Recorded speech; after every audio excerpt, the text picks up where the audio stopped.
Como entrevista, la que más recuerdo es la entrevista a la Madre Teresa de Calcuta. Esa vivencia me parece que hizo un quiebre en mi vida. Otro momento apasionante fue la primera medición donde vi a Radio 10 primera en el ranking. Y otro momento que tengo muy grabado fue la salida al aire de C5N, cuando habíamos hecho toda una planificación, una inversión tecnológica, un gran grupo humano, y el primer día de esa salida al aire fue el peor día de mi vida. Bueno, soy muy trabajador, adicto al trabajo. A veces tengo poca memoria y bueno, creo que eso a veces es un defecto. No, hoy sinceramente no tengo ningún odio. Principalmente a mi familia y pegado a eso muy cerquita a mi trabajo. Creo que en este momento de la historia argentina, Domingo Faustino Sarmiento, no tiene la valorización social que debería tener. Bueno, creo que los Kirchner. Este es un momento donde creo que la sociedad les ha dado un valor muy superior al que les va a dar la historia. El chocolate.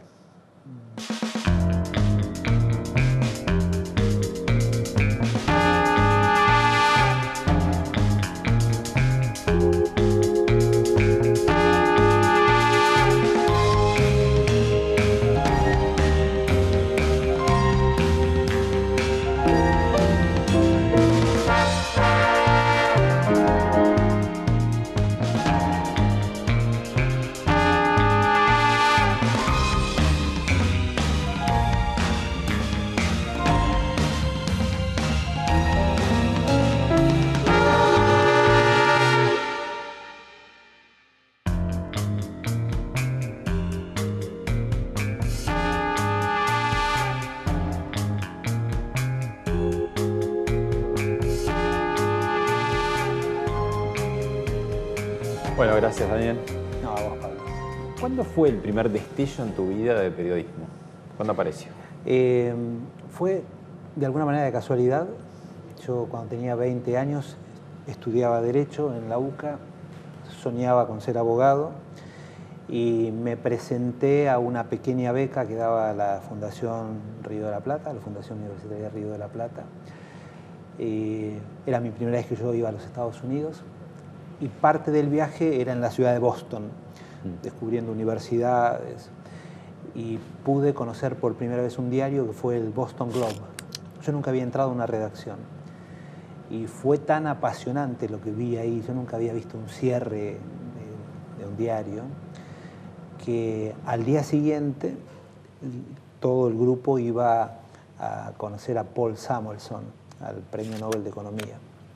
Y yo le pedí al coordinador de mi grupo si podía faltar. Y me dijo, ¿qué tenés algo? Pensaba, 20 años.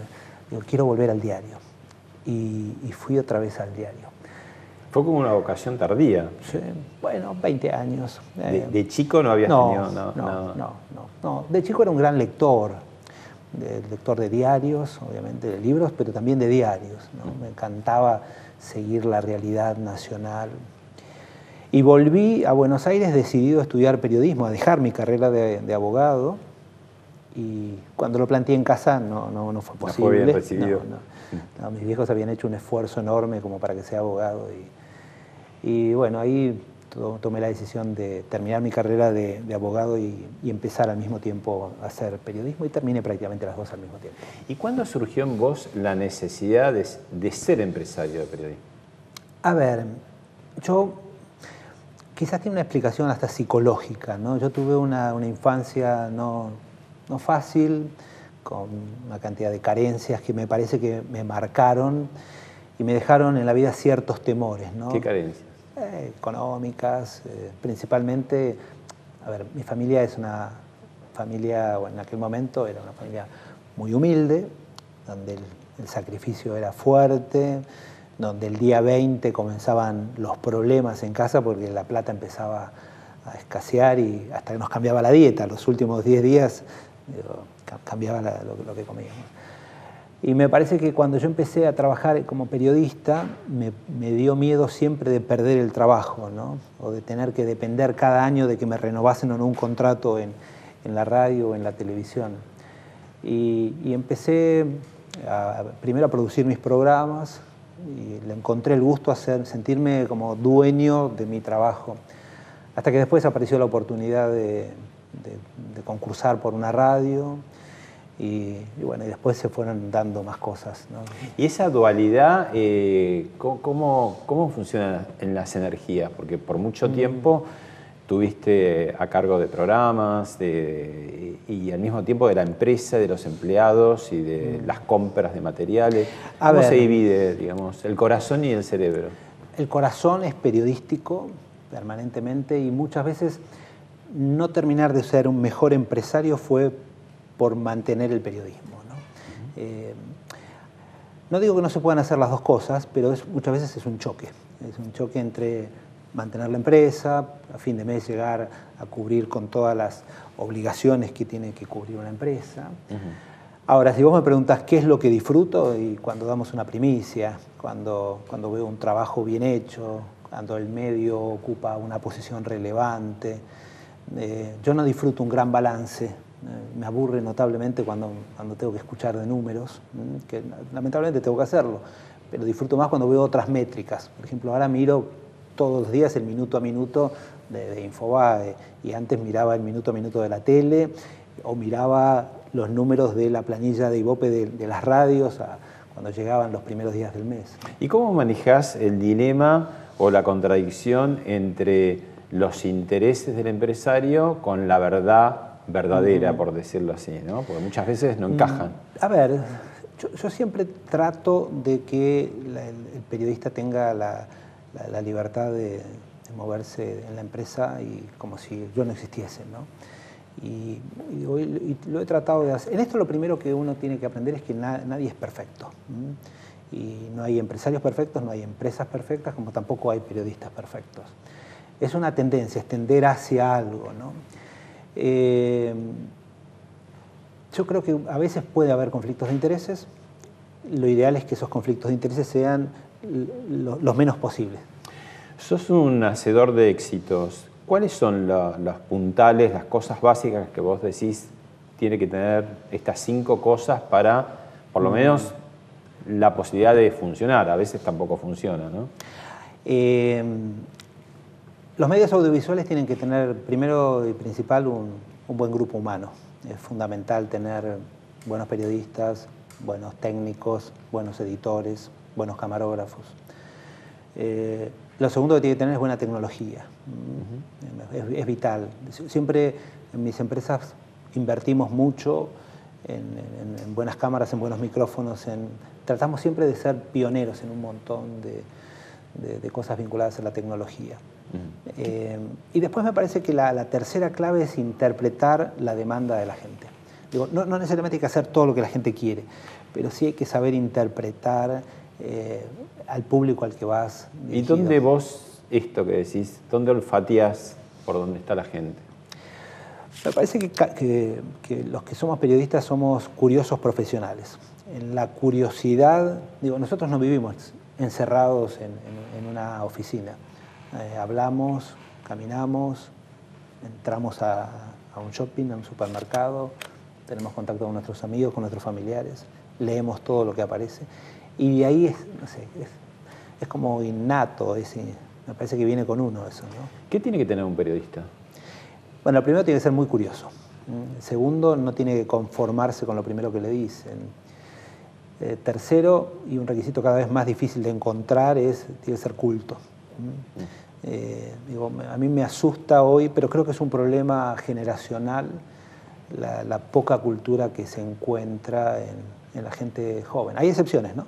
Como en todo, pero me da la sensación de que el día que yo ingresé a una redacción, a mí me deslumbraba cuando veía, yo ingresé a mi primera redacción, que fue a 7 días como colaborador, y después... ¿Año? 84, 83, 84, fueron mis primeras colaboraciones y en el 85 quedé efectivo en Editorial Atlántida. Y me deslumbraba los lectores que eran los periodistas que eran jefes de redacción o secretarios de redacción. Tipos cultos, que tal vez no tenían un título universitario, que tal vez no habían pasado, pero eran autodidactas. Nosotros fuimos como de los primeros en empezar a estudiar, que nos veían un poco con sorna nuestros antecesores, pero también después los que nos siguieron a nosotros tienen todo en su computadora, ¿no? Es decir, pueden por ahí sin levantarse de su silla. Hoy es más fácil, ¿no? Es más fácil y por el otro lado, bueno, te quita esa vivencia, ¿no? Que vos decías. A ver, hacer periodismo con Google,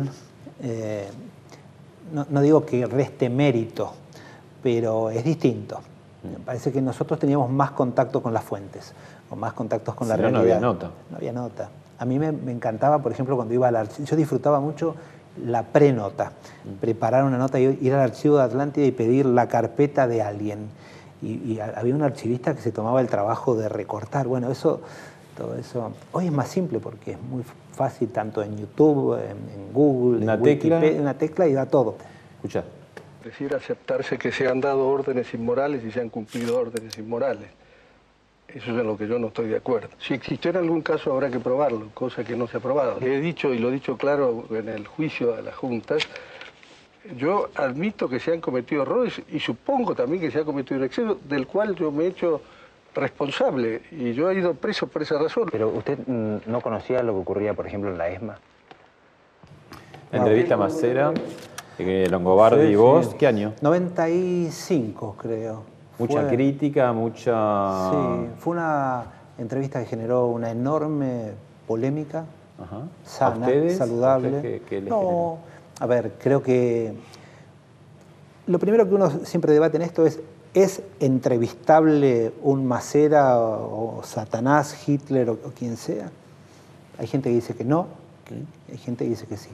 Yo creo que hay que entrevistar a todo el mundo. Después, cómo se hace el reportaje, esa es otra cosa. Creo que fue un reportaje muy tenso. Es un reportaje que duró más de 1 hora y media. Lo volví a ver 4, 5, 6 veces después. Cada tanto lo veo para ver si hubiese actuado de alguna manera distinta a ese momento, ¿no? Ese reportaje lo hicimos con Marcelo Longobardi y fue un reportaje tenso donde... Es más, me acuerdo que después de esa frase, cuando él decía, pudo haber ocurrido, digo, pero usted no sabía lo que pasaba en la ESMA. ¿Y qué pasaba en la ESMA? Digo, pero hay centenares de denuncias, de torturas, hablamos de los vuelos. Bueno, como todo, en esto siempre hay gente que le va a gustar cómo estuvo hecho la entrevista y gente que no. Imposible conformar a todo el mundo.